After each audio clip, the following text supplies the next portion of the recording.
Guillain బారీ syndrome. ఇప్పుడు ఈ పేరు చెబితేనే ప్రజలు భయాందోళనకు గురవుతున్నారు.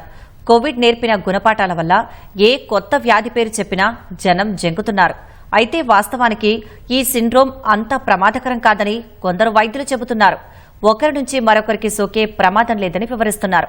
ఈ నేపథ్యంలో అసలు ఏంటి జీబీఎస్, ఈ వ్యాధి రావడానికి కారణాలు ఏమిటనే అంశాలపై NIMS neuro surgeon doctor Vamsikrishna, neurologist doctor శిరీషతో ఈటీవీ ప్రత్యేక ముఖాముఖి. జీబీఎస్ ఇప్పుడు ఎక్కడ విన్నా ఈ పేరు వినిపిస్తుంది.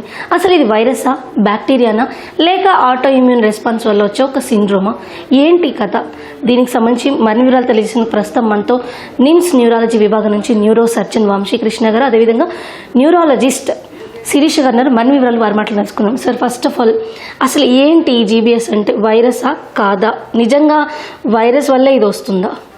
గులియన్ బారీ సిండ్రోమ్ అనేది సడన్ గా అంతా న్యూస్ లో మనం వింటూ ఉన్నాం.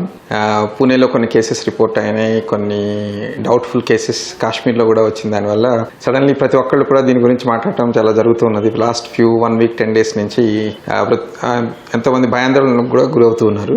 అయితే ఇది బేసికల్గా ఇదేమి వైరల్ ఇన్ఫెక్షన్ కాదు, లేకపోతే బ్యాక్టీరియల్ అని కాదు. Like one of the proposed hypothesis కొంత రీసెర్చ్లో చేసింది ఏంటంటే, ఎప్పుడో వైరల్ ఇన్ఫెక్షన్ వచ్చింది, దానివల్ల మనకి ఆటో ఇమ్యూన్ రెస్పాన్స్ అనేది బాడీలో, అంటే మన ఇమ్యూన్ సిస్టమ్ మనకి నర్వ్స్కి అగెనిస్ట్గా రెస్పాన్స్ అవడం, దాన్ని కొంత డిస్ట్రక్షన్ అనేది చేయడం వల్ల దానివల్ల ఇది వస్తుంది అనేది దీని పెథాలజీ. అంటే దానివల్ల సిమ్టమ్స్ మనకి ఇవన్నీ తెలుస్తూ ఉన్నాయి. అంటే అసలు జనరల్గా ఇది అంటే ఎలా వస్తుంది, దేనివల్ల వస్తుంది అనేది ఇప్పటివరకు ఏమైనా స్టడీస్ ఉన్నాయా? అంటే ప్రీవియస్గా వైరల్ ఇన్ఫెక్షన్ అన్నారు, అంటే దీనికి సంబంధించిన వైరస్ ఉంటుందా, లేదంటే any kind of viral infection రావడం వల్ల ఇది వచ్చే అవకాశం ఉంటుందా? కొన్ని రకాల వైరస్లు, ఆ తర్వాత బ్యాక్టీరియల్ డయేరియాలు వచ్చిన తర్వాత ఈ గులియన్ బారీ సిండ్రోమ్ని అబ్జర్వ్ చేయడం దానికి జరిగింది. అయితే దాన్ని బాడీ అనేది ఆ వైరస్కి, బ్యాక్టీరియాకి రియాక్ట్ అయిపోయిన తర్వాత కొంత రకమైన ఆటో ఇమ్యూన్ డిసీజ్ లాగా, అంటే మన బాడీలో ఉన్న నర్వ్ సెల్స్, అంటే నరాలకి ఎగ్నెస్ట్గా బాడీలో ఉన్న ఇమ్యూన్ సిస్టమ్ అనేది రియాక్ట్ అవ్వడం వల్ల వచ్చింది అనేది ఒక హైపోథసిస్ అంటే ఆలోచన దీనికి సంబంధించింది. దీని మీద రకరకాల రీసెర్చ్ జరిగినాయి, కానీ ఎగ్జాక్ట్ కాజ్ అనేది మనకి ఇంకా పూర్తిగా ఏమీ తెలియదు దీని గురించి. కాకపోతే ఇది డైరెక్ట్గా ఏదో వైరస్ ఇన్ఫెక్ట్ అయిపోవడం వల్ల, లేకపోతే బ్యాక్టీరియా ఇన్ఫెక్ట్ అయిపోవడం వల్ల వచ్చే రకమైన డిసీజ్ కాదు ఇది. ఈ వ్యాధి ఒకళ్ళ నుంచి ఒకళ్ళకి, అంటే లైక్ వైరస్ ఏదైతే వస్తుందో, బ్యాక్టీరియా ఏదైతే వస్తుందో, లైక్ ప్రీవియస్గా మనం కోవిడ్ చూస్తాం, అలా ఒకళ్ళ నుంచి ఒకళ్ళకి వస్తుందా? నిజంగా మనం ఇంత భయపడాల్సిన అవసరం ఉందా?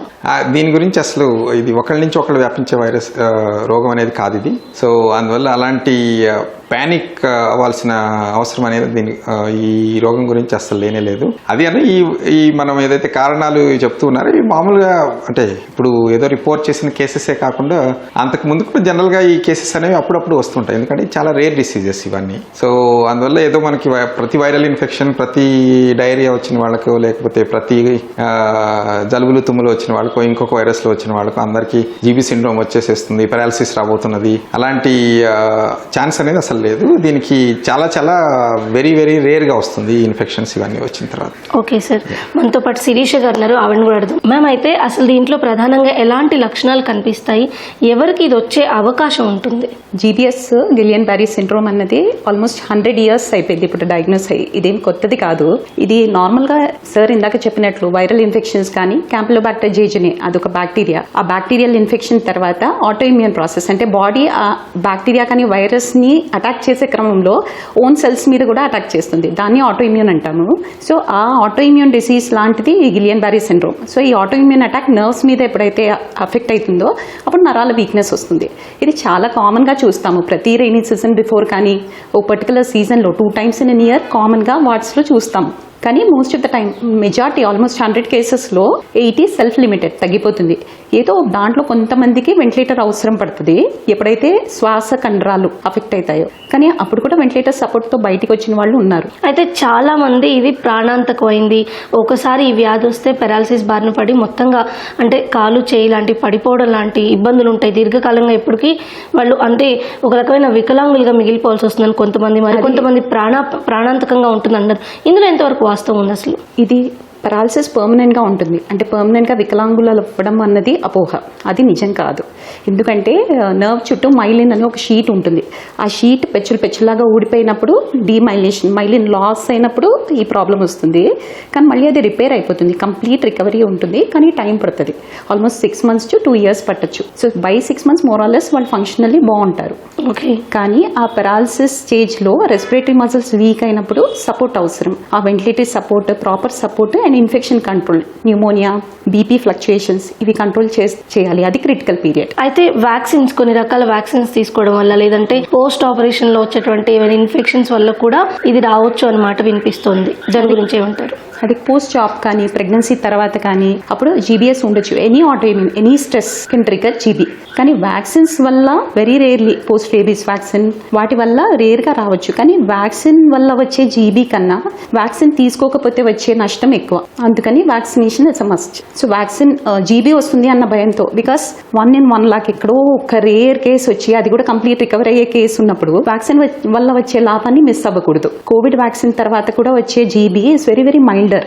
కాబట్టి ప్రతి వ్యాక్సిన్ని తీసుకోమని ఇట్ ఈస్ అడ్వకేటెడ్. మ్యామ్, అయితే ఇప్పుడు మనం జీబీఎస్ చూస్తున్నామో ఇదంత ప్రాణాంతకం కాదు, అంటువ్యాధి కూడా కాదు. కానీ ఎందుకని మనం ఇంత భయపడుతున్నాం? మొదటి కేసు కూడా కానప్పుడు, ఎన్నో వందల నుంచి ఇది ఉన్నప్పుడు, 100 సంవత్సరాల నుంచి డిటెక్ట్ అయిందన్నారు. ఎందుకు సడన్గా ఇది ఇంత భయపెడుతుంది మనల్ని? ప్రాబబ్లీ ఇది కామన్గా చూస్తాము, ఇంకా అవేర్నెస్ ఉండాలి. బికాస్ పూణేలో చూసినట్లయితే మా స్కూల్లో పిల్లలకి జీబీ వచ్చింది కాబట్టి మా బాబుని పంపించము, అలాంటి రిపోర్ట్స్ వింటున్నాము. జీబీ అన్నది ఒక నుంచి ఒకరికి స్ప్రెడ్ అవ్వదు. Bacterial infections, viral infections spread అవుతాయి. సో దానికి మళ్ళీ హ్యాండ్ హైజీన్, మామూలు లైక్ గ్యాస్ట్రో ఇంటెస్టైనల్ ఇన్ఫెక్షన్స్ అంటే ఆ డైరియా, మోషన్స్ రాకుండా హ్యాండ్ హైజీన్, ఇవే మోస్ట్ ఇంపార్టెంట్. జీబీ మాత్రం ఎవరికి స్ప్రెడ్ అవ్వదు. ఇట్స్ అన్ ఆటోఇమ్యూన్ డిసీజ్, ఒకరి నుంచి ఒకరికి స్ప్రెడ్ అవ్వదు. అయితే దీంట్లో ప్రధానంగా కనిపించే లక్షణాలు ఏంటి? మెయిన్గా అయితే బాగా తిమ్మిర్లు, మెయిన్గా కాళ్ళల్లో రావచ్చు లేక చేతులలో రావచ్చు. తిమ్మిర్లు అండ్ వెరీ ఫాస్ట్గా వర్సన్ అవుతుంది. Matter of 1 to 2 days or 2 weeksలో కంప్లీట్ బెడ్ బౌండ్ అవ్వచ్చు. నడవలేకపోవడం. అందరిలో రెస్పిరేటరీ మసిల్స్ అఫెక్ట్ అవ్వదు, కొంతమందిలో మాత్రం రెస్పిరేటరీ మసిల్స్ అంటే శ్వాస కూడా తీసుకోలేకపోవడం, మింగలేకపోవడం. So and facial muscles weak అవ్వడం. వెరీ రేర్లీ కళ్ళు, ఐ మూమెంట్స్ కూడా అఫెక్ట్ అవ్వడం. నెక్ మసిల్స్ వీక్, ఇలాంటి లక్షణాలతో ప్రెసెంట్ అవుతారు. సార్, చివరిగా ఇప్పుడున్న పరిస్థితుల్లో మనం కోవిడ్ వైరస్ తర్వాత నిజం చెప్పాలంటే ప్రతి చిన్న వ్యాధి కూడా చాలా భయపెడుతుందని చెప్పొచ్చు. ఈ మధ్య హెచ్ఎంపీవీ గురించి కానివ్వండి, ఇప్పుడు గిలెన్ బ్యారీ గురించి కానివ్వండి, చాలా ఎక్కువ మనం భయపడుతున్నాం. వ్యాధులు ఏమొస్తాయో, మళ్ళీ అలాంటి ఉపద్రవం వస్తుందని బెంగలో ఉన్నారు.